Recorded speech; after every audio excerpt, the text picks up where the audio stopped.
اعوذ باللہ من الشیطان الرجیم بسم اللہ الرحمن الرحیم۔ سورہ انفال آیات نمبر 45 تا 49 میں مسلمانوں کو تلقین کہ دشمنوں کے خلاف ثابت قدم رہیں، اللہ اور رسول کی اطاعت کریں، آپس میں اختلاف نہ کریں۔ جب شیطان نے کافروں سے کہا کہ آج میں تمہارا پشت پناہ ہوں، کوئی تم پر غالب نہیں آ سکتا، لیکن جنگ کے وقت یہ کہتا ہوا بھاگ نکلا کہ جو کچھ میں دیکھ رہا ہوں وہ تم نہیں دیکھ رہے، میں اللہ سے ڈرتا ہوں، وہ سخت سزا دینے والا ہے۔ اعوذ باللہ من الشیطان الرجیم۔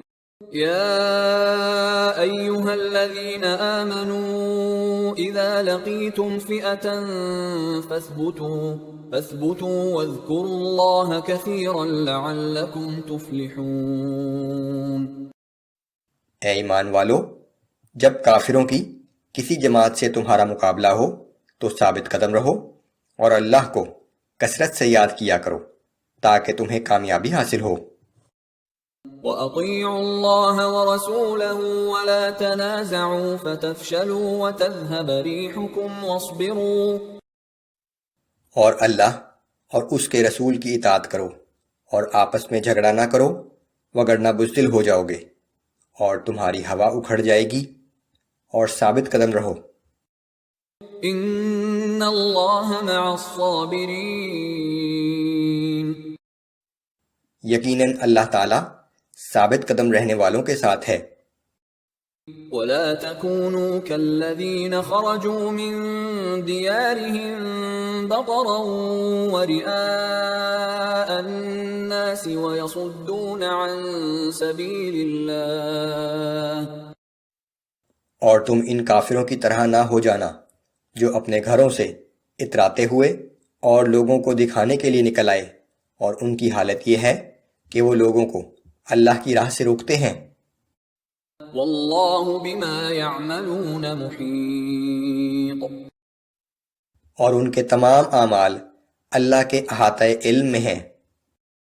وَإِذْ زَيَّنَ لَهُمُ الشَّيْطَانُ أَعْمَالَهُمْ وَقَالَ لَا غَالِبَ لَكُمُ الْيَوْمَ مِنَ النَّاسِ وَإِنِّي جَارٌ لَكُمْ۔ اے پیغمبر صلی اللہ علیہ وآلہ وسلم، وہ وقت یاد دلائیے جب شیطان نے ان کافروں کے اعمال ان کو خوشنما کر کے دکھائے اور ان سے کہا کہ آج کے دن کوئی انسان تم پر غالب نہیں آ سکتا اور میں تمہارا محافظ ہوں۔ فَلَمَّا تَرَاءَتِ الْفِئَتَانِ نَكَصَ عَلَى عَقِبَيْهِ وَقَالَ إِنِّي بَرِيءٌ مِّنكُمْ إِنِّي أَرَى مَا لَا تَرَوْنَ إِنِّي أَخَافُ اللَّهَ وَاللَّهُ شَدِيدُ الْعِقَابِ۔ پھر جب دونوں فوجیں ایک دوسرے کے مقابل صف آرا ہو گئیں تو وہ شیطان اپنی ایڑیوں کے بل پیچھے پلٹ گیا اور کہنے لگا، میں تم سے بری الذمہ ہوں، میں وہ کچھ دیکھ رہا ہوں جو تم نہیں دیکھ رہے، بے شک میں اللہ سے ڈرتا ہوں، یقیناً اللہ بڑی سخت سزا دینے والا ہے۔ اذ يقول المنافقون والذين في قلوبهم مرض غر هؤلاء دينهم۔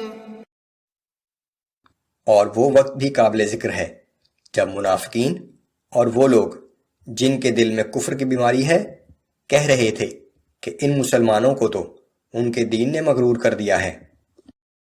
وَمَن يَتَوَكَّلْ عَلَى اللَّهِ فَإِنَّ اللَّهَ عَزِيزٌ حَكِيمٌ۔ حالانکہ جو شخص اللہ پر توکل کرتا ہے تو وہ جان لے کہ اللہ بہت زبردست اور بڑی حکمت والا ہے۔